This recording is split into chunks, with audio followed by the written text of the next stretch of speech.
Capítulo 23.2. Estado del bienestar.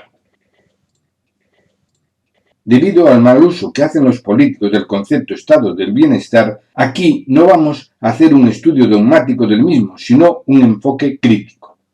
Efectivamente, los políticos, en vez de utilizar el concepto de estado del bienestar para mejorar la calidad de vida de los ciudadanos, lo utilizan para tapar los problemas que no saben resolver o a los cuales no se quieren enfrentar.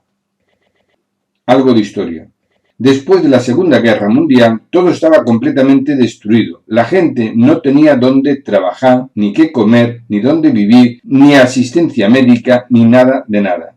Es muy importante dejar claro que, cuando se dice que no había qué comer, significa que si había 100 personas para comer, no había comida para las 100 personas. Cuando se dice que no había dónde trabajar, significa que no había ni dónde ni con qué trabajar. Las fábricas estaban destruidas, no existían medios para trabajar, ni semillas para el campo, ni cultivos, todo arrasado.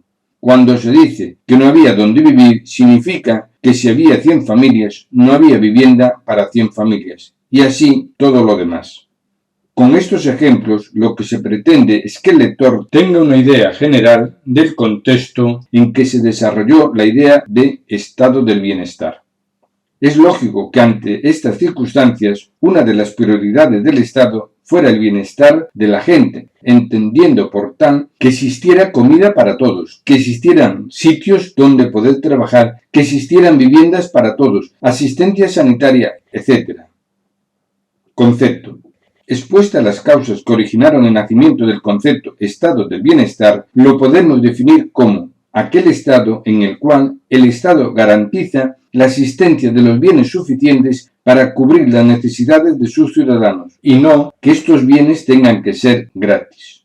No es este el concepto que suelen tener los políticos actuales del estado del bienestar. Los políticos actuales consideran el estado del bienestar como aquel estado que le garantiza a todos los ciudadanos una serie de bienes y si no los tienen, se los dan gratis. Esto es una tergiversación del concepto estado del bienestar. Consecuencias de uno y otro enfoque.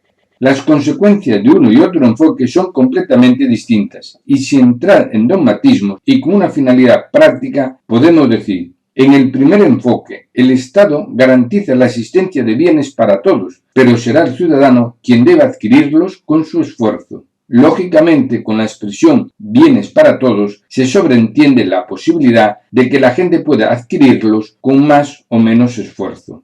En el segundo enfoque, el Estado proporciona dichos bienes a los ciudadanos si no los tienen. Aquí, el bien no lo adquiere el ciudadano, sino que se lo da el Estado. Y como se ha dicho en múltiples ocasiones, el Estado, los políticos no dan nada, ya que son los trabajadores quienes pagan todos los bienes que entrega el Estado. Esta segunda acepción del estado del bienestar les encanta a los políticos, pues le permite manejar mucho dinero y comprar votos. Cuando decimos comprar votos, lo decimos en términos coloquiales, ya que los políticos no compran votos. Lo que ocurre es que, en buena lógica, todas aquellas personas que van a recibir bienes a cambio de nada, les votarán. Esta segunda acepción es sumamente injusta por varias razones. 1. Constituye una sangría para los trabajadores, ya que se les priva de beneficios que han ganado con su esfuerzo para pagar gastos que van más allá de sus obligaciones sociales y morales. 2. Atenta a la dignidad de las personas, ya que degrada y margina a los beneficiarios. Efectivamente, si es la sociedad y no ellos quien le tiene que dar todo cuanto necesitan y su vida no depende de ellos, sino de la sociedad, es que ellos no son sociedad, ni forman parte de esa sociedad. De ahí que se sientan marginados y a la espera de lo que les den. 3. Si su vida no depende de ellos, sino de la sociedad, ya se encargará la sociedad de mantenerlos a ellos y cuantos hijos tengan. ¿Que no tienen para comer? No es su problema. El problema es de la sociedad, que tiene que mantenerlos. ¿Que tienen 4 o 5 hijos y no tienen para mantenerlos? No es su problema. El problema es de la sociedad, que tiene que mantenerlos.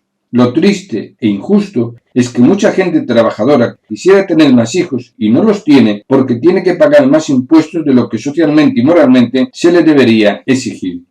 4. porque esta situación de marginalidad crea guetos culturales de seres mantenidos a quienes se les priva de todo espíritu de superación, pues todo esfuerzo personal de superación queda en nada, o lo que es peor, les perjudica. Efectivamente, y un ejemplo es la mejor explicación. Supongamos una familia que se encuentra en esta situación de marginalidad, formada por unos padres que no trabajan y 2 hijos. En esta situación reciben una ayuda económica mensual, comida, vivienda con gastos pagos, luz, agua, comunidad, ayuda extra por cada hijo, etc. El padre consigue un trabajo con un sueldo mileurista. La consecuencia de ello es que pierde gran parte de las ayudas sociales que recibían, lo que implica que ahora disponen de 1.000 euros por trabajo, pero tienen menos recursos para vivir. O dicho en términos prácticos, el esfuerzo personal del padre de superación no les beneficia en nada e incluso les puede perjudicar. 5. Si el modus vivendi de los padres es la subvención social, los hijos criados en esa cultura ya no consideran que esa subvención que reciben sea una ayuda social, sino un derecho de ellos. Y piensan que, por el hecho de haber nacido, la sociedad, es decir, los trabajadores, los tienen que mantener y dar todo cuanto necesitan o pidan, y además su bienestar social debe ser igual o superior al de cualquier trabajador.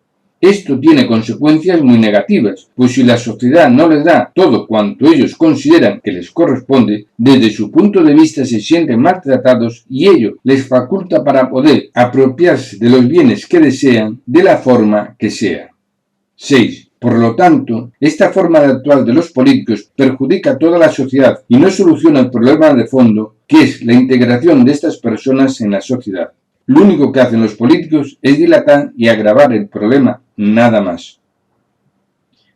Otras interpretaciones políticas del estado del bienestar. Muchas son las interpretaciones que suelen hacer los políticos del estado del bienestar, si bien aquí expondremos aquellas interpretaciones que consideramos que facilitan la comprensión de lo que aquí se dice. Así, A. Paz social. B. Redistribuir la riqueza. C. Desigualdad social. D. Gratuidad de la administración pública. Y E. Cambio climático. Paz social. Con mucha frecuencia los políticos utilizan los presupuestos con la finalidad de mantener la paz social. En circunstancias excepcionales ello tiene sentido, por ejemplo, un terremoto arrasa una ciudad y en consecuencia se aprueba un presupuesto para dar de comer y proporcionar ayuda a los supervivientes. Pero en circunstancias normales ello es injusto y antidemocrático, pues antepone el interés de grupos conflictivos a los intereses de la sociedad en general. Da igual que tengan razón o no. Lo importante para el político es que no den jaleo. ¿Cuántas veces el ciudadano respetuoso observa que le deniegan peticiones de lo más justas con la coletilla de tiene que esperar, delante de usted hay 100.000 más, no hay para todos, etc. Y sin embargo ve cómo le conceden peticiones a gente conflictiva? Una vez más, tenemos que decir que esta forma de actuar de los políticos no es democrática y lo que es peor, favorecen conductas antisociales. Efectivamente, tienen comportamientos incívicos y se les premia. De seguir en esta línea, se pasa de un Estado democrático de derecho a la ley del más fuerte, que ni es democracia ni respeta el derecho. Redistribuir la riqueza. Muchas veces los políticos, a la hora de establecer impuestos, alegan que tienen una finalidad redistributiva de la riqueza para reducir las desigualdades sociales. Grave error, si es que piensa así, aunque posiblemente no sea un error, sino una forma de justificar impuestos abusivos. La experiencia ha demostrado una y otra vez que cuando los políticos utilizan los impuestos para redistribuir la riqueza y reducir las desigualdades sociales, como ellos dicen, lo que consiguen es generalizar la pobreza y aumentar las desigualdades sociales. No es necesario entrar en un estudio profundo del tema para saber que toda subida de impuestos la termina pagando los trabajadores. Basta con recordar el ejemplo de siempre. Si a una empresa le aumentan los impuestos, ello termina repercutiendo en el producto final. ¿Y quién compra los productos finales? La gente trabajadora. Pero puede pasar algo peor, que como consecuencia de la subida de impuestos, la empresa no venda y cierre. También aquí los trabajadores pagan las consecuencias. Es importante dejar constancia aquí lo que decimos siempre, que los impuestos deben ser justos y no debemos olvidar que, por norma general, quien más gana ya paga más. Efectivamente, si el impuesto es del 21%, a más beneficio, más se paga. Por lo tanto, decir que son impuestos con finalidad redistributiva es la argucia de siempre de los políticos, justificar impuestos abusivos, diciendo que es para los pobres. Y no hay gente más humilde que los políticos. Efectivamente, teniendo en cuenta la forma de actuar que tienen los políticos y que todo va a un fondo común, cuando hablan de redistribuir la riqueza, aunque los políticos dicen que es entre los pobres, uno no puede dejar de pensar si no será entre ellos mismos. La mejor forma de redistribuir la riqueza es A. Una buena gestión política. Antes de la crisis española del año 2008, los trabajadores tenían mejores sueldos y una situación laboral más estable que después de la crisis, lo que demuestra, una vez más, que una mala gestión política perjudica a los trabajadores y no a los políticos, ya que los políticos siguen viviendo igual de bien o mejor. B. Establecer impuestos justos. Que los impuestos no se queden con las ganancias de los trabajadores. Esta es la mejor redistribución de la riqueza. No debemos olvidar que los impuestos de los trabajadores no es solo el impuesto sobre la renta de las personas físicas, sino también todo lo que se paga por IVA en todo lo que compra y paga: comida, luz, gasolina, etc. Pagar impuestos está bien y es necesario, pero hasta un cierto límite. Los impuestos abusivos son injustos y además, aunque recaigan sobre unos pocos, repercuten y perjudican a toda la sociedad. Y C. Seguridad jurídica y social. Si no existe seguridad jurídica y social, los poderosos se imponen por la vía de hecho y por la vía legal. O como se refleja a lo largo de todo este libro, si no hay seguridad jurídica y social, no existe democracia real. Desigualdad social. Desde el punto de vista de un Estado democrático de derecho, la desigualdad social entre las personas debe determinarse por las posibilidades de las cuales dispone y no por los bienes que posee. Por lo tanto, las desigualdades sociales se deben subsanar corrigiendo la circunstancia social que limita las opciones de la persona, para que la persona esté en igualdad de oportunidades. Así, por ejemplo, si por el mero hecho de abrir un negocio ya se exige pagar una tasa mensual de 1.000 euros y además un tanto por ciento de los beneficios en concepto de impuestos, únicamente la gente que tiene dinero podrá montar un negocio. Esto sería desigualdad. Si no se le exige pago de tasa alguna por el mero hecho de abrir un negocio y únicamente se le exige pagar un tanto por ciento de los beneficios, si los tuviera, en concepto de impuesto. Aquí se daría una situación de igualdad, pues tanto el rico como el pobre tendrán las mismas posibilidades.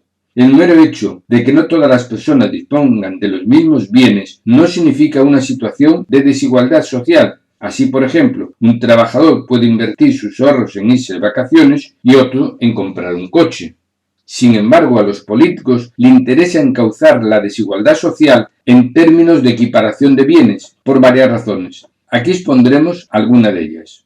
1. Este enfoque permite a los políticos manejar grandes cantidades de dinero que tanto les gusta. 2. Al manejar tanto dinero y poderlo encauzar allí donde les interesa, permite a los políticos manipular la situación según sus intereses.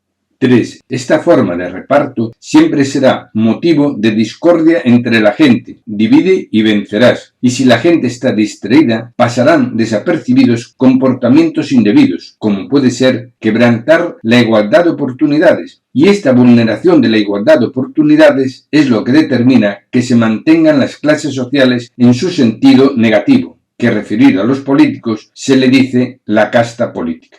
Es posible que la gente no sea consciente de cuanto aquí se dice, por ello no está de más recordar aquí como brillantes estudiantes españoles a quienes no solo se les negaba todo tipo de becas, sino que incluso se les dificultaba que pudieran continuar en sus investigaciones. A esa misma persona, en Alemania o Estados Unidos, se le da todo tipo de facilidades y ayudas económicas para que pueda desarrollar su actividad científica en beneficio del país y de la universidad. No es de extrañar, por tanto, que nuestros políticos tengan todo tipo de másters y doctorados de dudoso merecimiento, año 2018, pero que les permiten ocupar posiciones a otro nivel en relación con la gente trabajadora. Es más, si se toma en consideración algunas noticias que salen en la prensa, se dará uno cuenta que la capacidad intelectual de nuestros políticos es pura genética, pues es frecuente que también sus familiares estén muy bien posicionados. Gratuidad de la administración pública. Es una idea muy extendida dentro del estado del bienestar que las actividades que ejerce el Estado directamente tienen que ser gratuitas y deficitarias. Esto es una idea propia de los falsos demócratas, que consideran a los trabajadores como esclavos de la democracia y no como ciudadanos. Los servicios que presta el Estado directamente deben ser en la medida de lo posible autosuficientes si entendemos que un Estado de derecho debe ser un Estado justo. Con un ejemplo se entenderá mucho mejor. La persona que se dedica a hacer su árbol genealógico y solicita a los registros civiles certificaciones y más certificaciones, todas son gratuitas, año 2018. ¿Por qué del dinero de todos los trabajadores hay que pagar este tipo de peticiones? El hecho de pagar el costo de una gestión administrativa no debe ser considerada una actividad mercantil y de esta forma se conseguiría que el servicio sea económicamente autosuficiente, que es lo más justo y lógico. No obstante lo dicho, los políticos se suelen decantar por la gratuidad de algunos servicios administrativos, porque ello ayuda a justificar la deuda del Estado, aunque el servicio que se presta sea deficiente por falta de medios. Cambio climático. El lector se preguntará qué tiene que ver el cambio climático con el estado del bienestar. Nada y mucho, pues nos permite dar colofón al tema del estado del bienestar y que se asimile el verdadero valor de este concepto. No vamos a decir aquí cuáles son las causas del cambio climático actual, pues los políticos ya se han encargado de contaminar cualquier explicación al respecto, pero sí podemos decir que a lo largo de la historia de la Tierra se han ido alternando periodos glaciales con periodos cálidos, y esto está científicamente acreditado por los geólogos. Y teniendo en cuenta que en esas épocas no existía la casta política, nadie lo discute. Pues bien, ahora todo apunta a que vamos hacia un periodo cálido, lo que probablemente conllevará escasez de agua y desertización en muchas partes de España. No debemos olvidar que a lo largo de la historia humana varias importantes civilizaciones han desaparecido con el sufrimiento que ello conlleva para sus habitantes como consecuencia de los cambios climáticos y la escasez de agua. Afortunadamente, actualmente, los humanos contamos con los conocimientos técnicos suficientes para solventar este tipo de problemas e incluso, si las cosas se hacen bien y con tiempo, se podría rentabilizar muy positivamente esta situación. Pues bien, si a los políticos españoles verdaderamente les importa el estado de bienestar de sus ciudadanos, ya estarían adoptando medidas para evitar la desertización y escasez de agua en un futuro que ya es presente. Sin embargo, la aportación más original de los políticos para luchar contra los problemas del cambio climático, desertización y falta de agua, básicamente, consiste en querer imponer a las vacas un impuesto por sus flatulencias de metano. O sea, lo que saben hacer muy bien los políticos, imponer más y más impuestos como solución a todos los problemas. Esperemos que nunca se haga realidad este impuesto, porque lo siguiente será la fabada. Como nota curiosa, podemos decir que los políticos suelen dar cientos de billones en subvenciones a empresas, criterio que en principio no compartimos, y sin embargo no pueden invertir en infraestructuras hidrológicas de toda índole, para proporcionar agua abundante a toda la nación y a un costo sostenible, donde los agricultores dispondrían del agua suficiente para sus cultivos, que es la mejor forma de luchar contra la desertización. Posiblemente estén esperando a la ruina de todos los agricultores, la desaparición de los pueblos agrícolas y a que una empresa lo adquiera todo para proporcionarle agua abundante y muy económica. Consideramos que lo aquí expuesto constituye el mejor colofón sobre el estado del bienestar, porque al mismo tiempo que remata el tema, es un aviso de futuro y ello permite determinar el verdadero valor y significado de este concepto. Estado del bienestar es aquel estado en el cual el Estado se anticipa y garantiza la existencia de los bienes suficientes para cubrir las necesidades de sus ciudadanos, no que estos bienes tengan que ser gratis para mangoneo de los políticos.